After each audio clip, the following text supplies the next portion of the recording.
नमस्कार दोस्तों, मैं अंकुर उपाध्याय स्वागत करता हूं आप सभी का एक बार फिर से अपनी नई वीडियो में।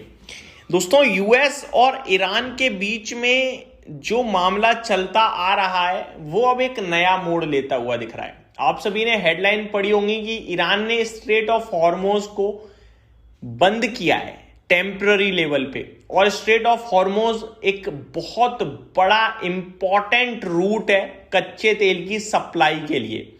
स्ट्रेट ऑफ हॉर्मोज की एक सिंपल लाइन में मैं आपको इंपॉर्टेंस बताना चाहूं तो दुनिया का 30% तेल उसी रास्ते से होकर गुजरता है। इन केस अगर उस रास्ते पे कोई भी अड़चन आती है तो पूरी दुनिया के लिए वो परेशानी का विषय बनेगा, स्पेशली भारत जैसी कंट्रीज के लिए। क्योंकि हम इंडियन है तो इंडिया की बात करेंगे। इंडिया का लगभग 50% तेल उसी रास्ते से आता है। अब आपको समझ में आ रहा होगा कि स्ट्रेट ऑफ हॉर्मोज की कितनी इंपॉर्टेंस है। अब आप सोचोगे भाई उस रास्ते से आ रहा रास्ता बदल तो क्या हो जाएगा। होगा ये कि दोस्तों, जब आपका तेल आ रहा है, रास्ता अगर बदला गया तो फिर ज्यादा खर्चा होगा, क्योंकि लॉन्ग रूट पड़ जाएगा, बहुत ही लंबा रूट। अगर आप एक लंबा रूट लोगे तो आपका खर्चा बढ़ेगा, और जब आपका खर्चा बढ़ेगा तो आप वो खर्चा अपनी जेब से दोगे नहीं, सामने जो खरीद रहा है उससे लोगे कि भैया दे पैसा तू खर्चे का, जो मेरा एक्सपेंस बढ़ा है, मेरा जो भी पेट्रोल डीजल जो भी फूक रहा है उसका तू पैसा दे। तो उससे इन्फ्लेशन बढ़ेगा, क्योंकि हर व्यक्ति खर्च करके आगे वाले पे पास ऑन करेगा प्राइस, और वो पूरी कंट्री के लिए चिंता का विषय बनेगा। समझ गए होगे आप डिटेल्स। अब मैं आप सभी के साथ बात करने जा रहा हूं चल क्या रहा है। Iran partially shuts the strait of Hormuz as Tehran hold talk with US. दोस्तों, मामला क्या है मैं आपको बता दूं। बड़े लंबे समय से हम सभी को ये तो पता है, यूएस और ईरान के बीच में विवाद छिड़ा हुआ है लगातार न्यूक्लियर को लेकर। अभी एक सेकेंड राउंड टॉक चलने जा रही है यूएस और ईरान के बीच में स्विट्जरलैंड में। ठीक है जी, मैं डिटेल्स थोड़ी यहीं से शुरुआत करना चाहूंगा। यूएस और ईरान के बीच में फिर से टॉक हो रही है, सेकेंड राउंड जेनेवा में, यानी कि स्विट्जरलैंड में। इनडायरेक्ट है ये, बिल्कुल डायरेक्टली दोनों लीडर्स नहीं बैठे हैं, इनडायरेक्टली है डायलॉग न्यूक्लियर प्रोग्राम पर। ईरान का foreign minister Abbas Araghchi Geneva में है नेगोशिएशंस लीड करने के लिए। ओमान मीडिएटर का रोल प्ले कर रहा है। दोनों साइड्स का मैसेज एक दूसरे तक ओमान के थ्रू जा रहे हैं। यूएस प्रेसिडेंट डोनाल्ड ट्रंप ने कहा है कि वो इनडायरेक्टली इन्वॉल्व रहेंगे टॉक में। तो इनडायरेक्ट टॉक है, 1 to 1 मेंबर्स आके नहीं बैठे हैं। बीच में ओमान है, ओमान इधर की इधर बात पहुंचा रहा है, इधर की इधर बात पहुंचा रहा है। ये पूरी चीजें चल रही हैं। ठीक है, वहां वो न्यूक्लियर नहीं बनाना देना चाहते हैं जो यूएस है ईरान को। वहीं ईरान कह रहा है कि भैया हम अपनी सेफ्टी के लिए न्यूक्लियर बनाएंगे, क्या दिक्कत है। अब इस बीच में ईरान ने स्ट्रेट ऑफ हॉर्मोज, वो इंपॉर्टेंट रूट को कुछ समय के लिए रोक दिया। यहां पे क्लियरली लिखा हुआ है कि कोई परमानेंटली ब्लॉक नहीं करा है, कुछ समय के लिए रोका है।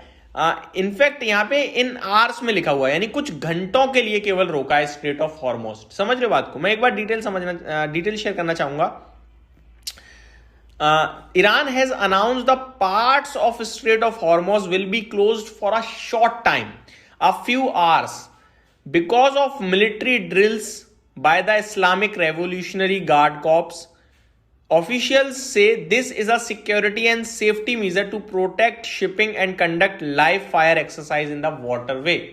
तो ये उन्होंने जगह इसलिए रोकी है ताकि वो अपने गार्ड्स की वहां पे पहुंचा सके, अपने गार्ड्स को ज्यादा अपनी सेफ्टी के लिए। नीचे अगर कुछ दंगे फसाद हो जाए तो उसको काउंटर करने के लिए कुछ घंटे का शटडाउन था, परमानेंटली नहीं है। अब स्ट्रेट ऑफ हॉर्मोज क्यों इंपॉर्टेंट है, यहां पे इस रिपोर्ट में ये भी लिखा है, मैं बताता हूं। The strait of Hormuz is one of the world's most important oil shipping routes. रफली 30% of globally traded oil and LNG passes through it. केवल ऑयल ही नहीं, एलएनजी भी इससे गुजरता है, पास होता है।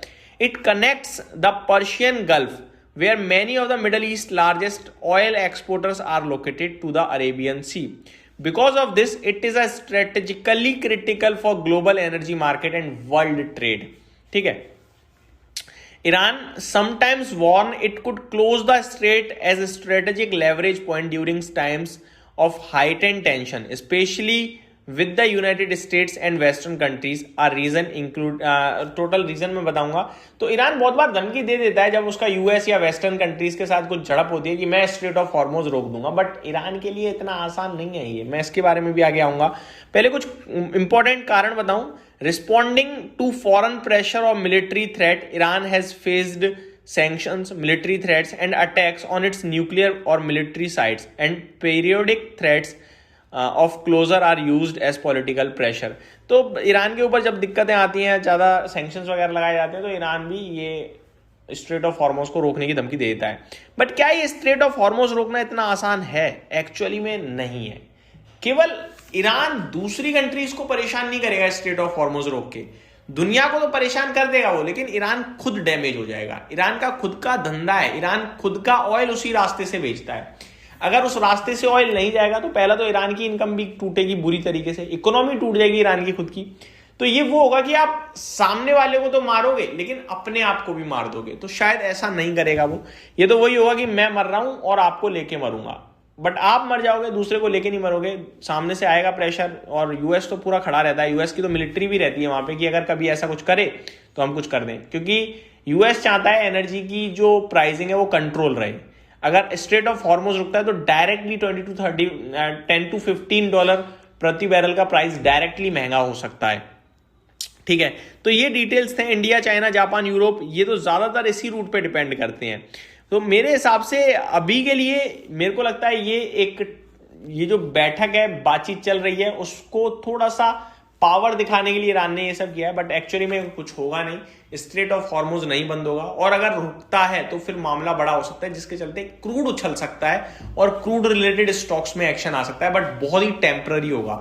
अगर ऐसा होता है तो हम काउंटर प्ले करेंगे कॉन्ट्रा में, और यानी कि कच्चा तेल उछल गया तो हम कच्चे तेल के उछलने से जो स्टॉक्स घटेंगे उन्हें हम खरीदेंगे, कॉन्ट्रा प्ले करेंगे। अभी जब तक एक्शन हो नहीं रहा है कुछ, तब तक हम कुछ नहीं कर रहे। ये मेरी तरफ से अपडेट थी, उम्मीद करता हूं वीडियो पसंद आई होगी। Thank you so much for watching this video. Have a great day guys.